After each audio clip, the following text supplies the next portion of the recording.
एक समय की बात है, एक मलयालमपुरा नामक गांव में एक व्यक्ति रहता था जिसका नाम कन्हैया था। वह स्वभाव से बड़ा ही प्रतिष्ठित और ईमानदार किस्म का व्यक्ति था। उसका काम सिर्फ इतना ही था कि वह अपने गांव में जितने भी किसान थे उनसे उचित मूल्य पे उनके अनाज खरीदता और शहर में जाकर उसे बेच आता था। ऐसा नहीं था कि उसके पास जमीन नहीं थी, उसके पास भी थोड़ी मात्रा में तो जमीन थी जिसमें उसका नौकर रामू काम करता था। रामू था तो उसका नौकर, लेकिन वह उसे अपने दोस्त से कम सम्मान नहीं देता। रामू दिन भर उसके खेतों में काम करता था। रामू को भी उसका यह स्वभाव बहुत ही पसंद था, इसीलिए वह सदैव उसी के पास ही काम करता था। ये है कन्हैया का सबसे छोटा परिवार, जिसमें वह अपनी पत्नी सावित्री के साथ रहता है। यही है उसका पूरा परिवार। इसी प्रकार एक रोज कन्हैया काम में जाने से पहले अपनी पत्नी से बोलता है, अरे भाग्यवान, मैं काम पे जा रहा हूँ। मैंने नाश्ता कर लिया है। आज दोपहर को खाना खाने नहीं आ पाऊंगा, इसीलिए मैं रामू को खाना लेने भेज दूंगा। तुम रामू को खाना दे देना, ठीक है? अब मैं जाता हूँ। ओ जी, मैं खाना तभी बना के रखूंगी जब आप यह बोलोगे कि मैंने जो मार्केट में साड़ी पसंद की 45,000 की, वह आप मुझे ला के दोगे। अरे भाग्यवान, तुम तो जानती ही हो मैं एक साधारण सा व्यक्ति हूँ जो कि व्यापार करता हूँ। तुम हर बार इतनी महंगी महंगी साड़ियाँ मांगोगी तो मैं क्या करूँगा? तुम ही बताओ, मैं कहाँ से ला के दूंगा? ओ जी, वो सब मैं नहीं जानती। आप हर बार यही बहाने देते हो कि आपके पास पैसे ही नहीं हैं। अच्छा, मैं अपनी बचत में से तुम्हारे लिए वह साड़ियाँ ला के दे दूंगी। अब तो तुम खुश हो ना? ओ जी हाँ, मैं भी आपके लिए आज बहुत ही स्वादिष्ट भोजन बना के रखूंगी। आप भी संध्या में जल्दी साड़ियाँ लेके आइएगा। ऐसा उसकी पत्नी बोलती है, जिसके बाद कन्हैया अपने काम पर के लिए निकल जाता है। तो कुछ इस प्रकार था उसकी पत्नी का स्वभाव। वह सदैव दूसरे की बातों पे सुनकर अपने पति से नए नए गहने कपड़े की सदैव मांग करती थी। और इधर बेचारा कन्हैया, जो अपनी पत्नी से बहुत ही ज्यादा प्यार करता था, वह उसकी सदैव हर बात मानता और उसकी हर नाजायज मांग को भी पूरी कर देता है। अभी वह यह सब सोच ही रहा होता है कि थोड़े ही समय में उसका नौकर रामू वहां पहुंचता है और अपने मालिक से बोलता है, अरे रामू, तुम इस वक्त अभी यहाँ? अभी तो तुम्हारे खेतों पर रहने का समय था। क्या तुम्हें कोई समस्या है?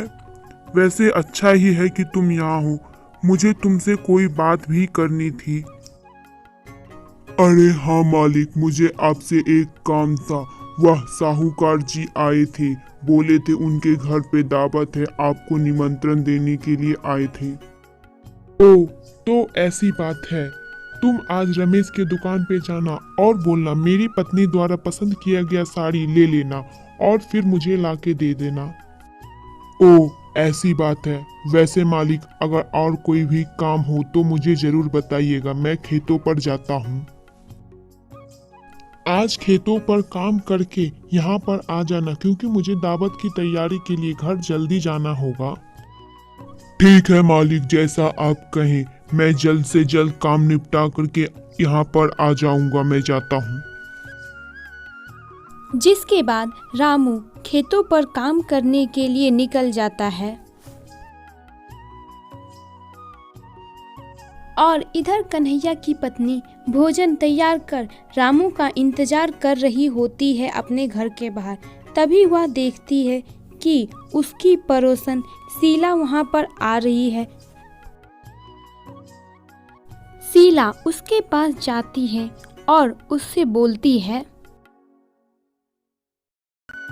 अरे सावित्री बहन, बाहर में क्या कर रही हो? मैं कब से देख रही हूँ कि तुम बाहर में ही हो, किसी की राह देख रही हो शायद। मैंने सोचा कि चलो तुमसे ही बातें करती हुई जाती हूँ मैं। अरे नहीं, आज मेरे पति ने दोपहर का खाना खाने के लिए यहाँ पर नहीं आए, इसीलिए उन्होंने बोला खाना बना के रखना, मैं अपने नौकर को यानी रामू को भेज दूंगा खाना लेने के लिए। ओ तो ऐसी बात है। क्या तुम्हें पता है शर्मा जी ने अपनी पत्नी शर्माइन को एक सोने का हार दिया है। वह तो बहुत ही ज्यादा चमचमा रहा था।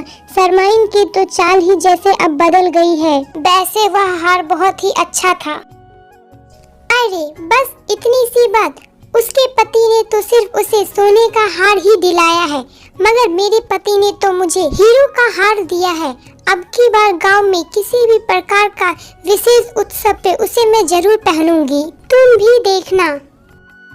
हाँ हाँ, मैं भी देखूंगी कि तुम्हारे पति ने तुम्हें किस प्रकार का हीरो का हार दिया है। ठीक है, अब मैं चलती हूँ, बहुत समय हो चुका है। तुम उत्सव में उसे जरूर पहनना। हाँ हाँ, वह तो मैं जरूर पहनूंगी, तुम उसे जरूर देखना। फिर उसकी पड़ोसन तो वहाँ से चली जाती है, लेकिन सावित्री अपने ज्यादा बोलने के कारण से फंस जाती है। वह अभी हीरो के हार के बारे में सोच ही रही होती है कि तभी उसका पति वहाँ आता है और उससे बोलता है।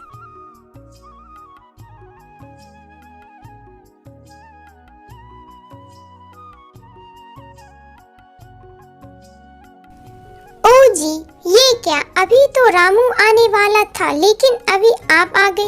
मैंने आपका भोजन तैयार करके पैक करके रखा हुआ था। अरे भाग्यवान, यह देखो मैंने तुम्हारे लिए तुम्हारी पसंद की साड़ी लाया हूँ, यह ले लो तुम। और आज शाम में पूरे गांव को मुखिया की तरफ से दावत दी गई है।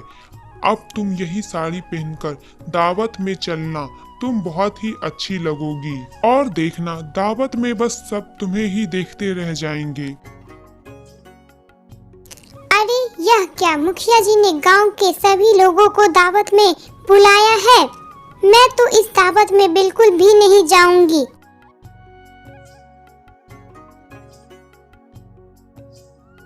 अरे नहीं, ऐसा नहीं हो सकता। मुखिया जी ने खुद मुझे दावत के लिए बुलाया है और तुम्हें भी, तुम्हें चलना ही पड़ेगा। अरे नहीं, मैं नहीं जा सकती। अगर मैं गई तो आपको मुझे हीरो का हार लाके देना पड़ेगा और यह आपके लिए बहुत ही महंगा होगा। फिर सावित्री उसे पूरी बात समझाती है। फिर उसका पति बोला, अरे तुम बार बार लोगों से ऐसी झूठे झूठे बातें क्यों बोलती हो? तुम तो जानती ही हो कि मैं एक सामान्य व्यक्ति हूँ। मैं इतना महंगा हार कहाँ से लाके दे सकता हूँ तुम्हें? बताओ जरा, अब हम क्या करें? अरे आप चिंता ना करें, मैंने सोच लिया है कि मुझे क्या करना है। मैं साहूकार की पत्नी से बोलूंगी कि वह मुझे अपना हार दे दी। पर साहूकार की पत्नी इतनी अमीर है, तुम जैसे गरीब को वह अपना हार क्यों देगी? बताओ मुझे कुछ समझ नहीं आ रहा है। अरे साहूकार की पत्नी मेरी बहुत ही पुरानी सहेली है। मैं उससे उसका हीरो का हार मांगूंगी और एक दिन पहनकर उसे मैं वापस कर दूंगी। ठीक है, जरा सोच समझ कर हार लेना। अगर वह खोया तो मैं अपनी सारी जायदाद बेचकर भी वह कीमत नहीं चुका पाऊंगा। अरे आप चिंता मत करिए, वह मुझे हार भी देगी और मैं उसे सही सलामत उसका हार लौटा भी दूंगी।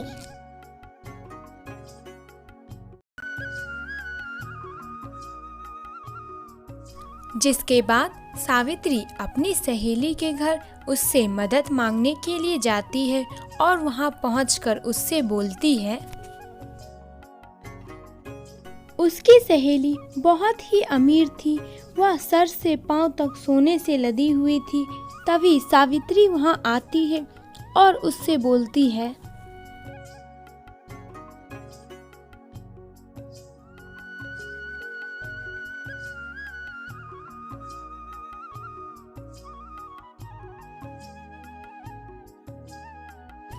अरे आओ आओ सावित्री बहन, कैसी हो? बैठो, बड़े दिनों बाद आना हुआ तुम्हारा। आज मेरी याद कैसे आ गई बताओ जरा, क्या मेरी कोई काम है? तुम बोलो भी। अरे नहीं नहीं, ऐसी कोई बात नहीं है। मैं इधर से जा रही थी तो सोचा कि तुमसे मिलती चलूं। वैसे सच बोलूं तो मुझे तुमसे एक छोटा सा काम तो था। अरे हाँ, तो फिर बोलो ना, इतना सोच क्यों रही हो? मैं तो तुम्हारी दोस्त ही हूँ। अरे शीला बहन, क्या बताऊं, तुम तो जानती ही हो मेरे पति एक साधारण इंसान हैं।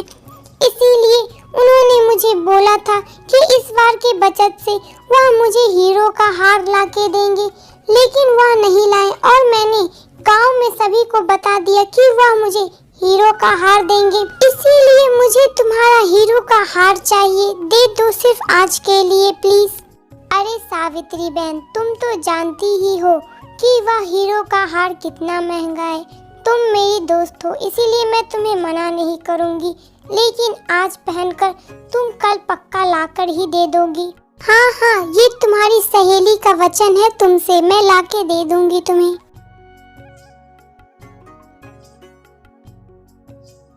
सावित्री उससे भी झूठ बोलकर हीरो का हार मंगवा लेती है, जिसके बाद उसकी दोस्त उसे हीरो का हार लाके देती है और उससे बोलती है,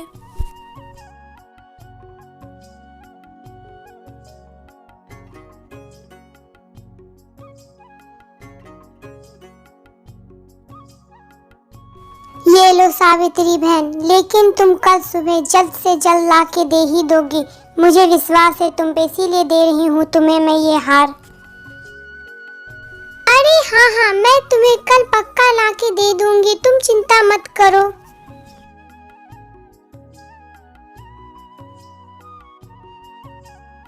ऐसा बोलकर सावित्री उसके हीरो का हार लेके अपने घर चली जाती है और फिर थोड़े ही समय बाद वह तैयार होकर के बाहर आती है, जिसमें उसने बहुत ही सुंदर साड़ी के साथ रेड डायमंड सेट भी पहना था, जिसे देखकर उसे उसका पति बोलता है, अरे भाग्यवान, तुम तो बहुत ही सुंदर लग रही हो, पर ध्यान देना कहीं यह हीरो का सेट कहीं खो ना जाए, वरना इसमें मेरी सारी कमाई चली जाएगी। तुम चिंता मत करो, मैं इसे संभाल के रखूंगी। अब चलो, दावत के लिए देरी हो रही है।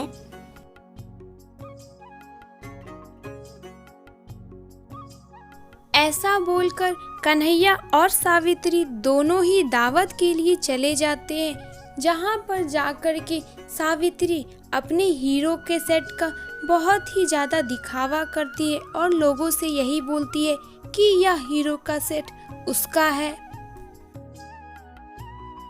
फिर थोड़ी ही देर के बाद वह दोनों घर पहुंचते हैं। तब कन्हैया उससे बोलता है, भाग्यवान, तुम्हारे हीरो का हार कहाँ है? वह तुम्हारे गले में तो नहीं है, बताओ जल्दी। मुझे भी नहीं पता, मैं भी कब से ढूंढ ही रही हूँ, पता नहीं कहाँ है।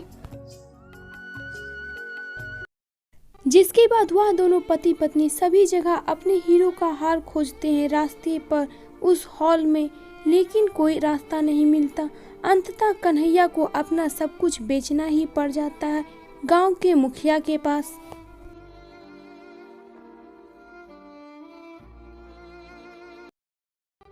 अंततः सावित्री को अपनी दोस्त को वही महंगा सेट खरीद कर देना ही पड़ता है, अपने घर वगैरह सब बेच करके। अब वह एक झोपड़पट्टी में रहने लगी थी। एक दिन, ओ जी, मुझे माफ कर दीजिए, मैं जानती हूँ यह सब सिर्फ और सिर्फ मेरी गलती है। इसी के कारण आज हमें और आपको यह दिन देखना पड़ रहा है। कोई बात नहीं भाग्यवान, अब जो हो गया सो हो गया, शायद यही तुम्हारे लिए सबसे बड़ी सीख थी। धीरे धीरे समय बीतता है। वह दोनों पति पत्नी किसी अन्य के घर में झाड़ू लगाना और किसी अन्य के खेतों में काम करना, इस प्रकार समय बीतता है और अंततः वह अपना पुराना घर फिर से अपनी मेहनत से खरीद ही लेते हैं। इसी प्रकार एक रोज जब सावित्री कहीं जा ही रही होती है कि अचानक से उसकी दोस्त उसके सामने आती है और उससे पूछने लगती है। अरे सावित्री बहन, यह सब क्या हो गया और तुमने एक बार मुझे बताने की जरूरत भी नहीं समझी? तुम मुझे अपना दोस्त नहीं मानती हो क्या? वैसे मुझे माफ कर दो, इसमें मेरी ही गलती है। अरे नहीं, इसमें आपकी कोई भी गलती नहीं है। मैं जानती हूँ कि इसमें सिर्फ और सिर्फ मेरी लापरवाही है। वैसे आप मुझसे माफी क्यों मांग रहे हैं? क्योंकि वह हीरो का सेट बिल्कुल ही नकली था। मैं तुम्हें अच्छी तरीके से जानती थी कि तुम बहुत ही लापरवाह हो, इसीलिए मैंने तुम्हें नकली हीरो का सेट दे दिया। वह तो सिर्फ कुछ 5-10 हजार के ही थे, इसीलिए तुम अब यह अपने असली हीरो का सेट खुद रख लो। अरे वाह, सच में आपका बहुत बहुत धन्यवाद। आज तो मुझे जिंदगी की सबसे बड़ी सीख मिल गई। आपका धन्यवाद। तो दोस्तों, इस कहानी से हमें यह सीख मिलती है कि हमारे पास जो है उसी में ही खुश रहना चाहिए और हमें कभी भी दिखावा नहीं करना चाहिए और समय रहते अपनी गलती स्वीकार लें।